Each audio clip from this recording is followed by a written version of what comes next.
সপ্তমবারের মতো বাড়ি বাড়ি ভোটার তালিকা হালনাগাদ কার্যক্রম শুরু হয়েছে। বেলা 11:15টায় সাভার উপজেলা পরিষদ মিলনায়তনে কর্মসূচি উদ্বোধন করেন প্রধান নির্বাচন কমিশনার নাসির উদ্দিন। এ সময় তিনি জানান, সব দলের অংশগ্রহণে একটি অবাধ, সুষ্ঠু, গ্রহণযোগ্য নির্বাচন অনুষ্ঠান করাই বর্তমান নির্বাচন কমিশনের লক্ষ্য। প্রধান উপদেষ্টার ঘোষণা মতো জাতীয় নির্বাচনের প্রস্তুতি নিচ্ছে কমিশন। জানা গেছে, তথ্য সংগ্রহের কাজ শেষ হলে 5 ফেব্রুয়ারি থেকে শুরু হবে ছবি তোলার কাজ। নিবন্ধন কার্যক্রম চলবে 11 এপ্রিল পর্যন্ত। সিসি আরও জানান, আগামী 6 মাসের মধ্যে নিবন্ধন কার্যক্রম শেষ করার লক্ষ্য। পুরো কর্মযজ্ঞে নিয়োজিত থাকবে 65,000 লোকবল।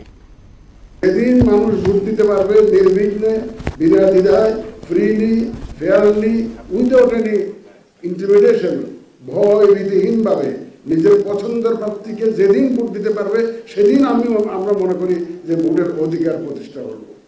আমরা সেই প্রতিষ্ঠা সংগ্রামে নেমেছি এবং আপনাদের সবাইকে সাথে নিয়ে এই কাজটা আমাদের করতে হবে।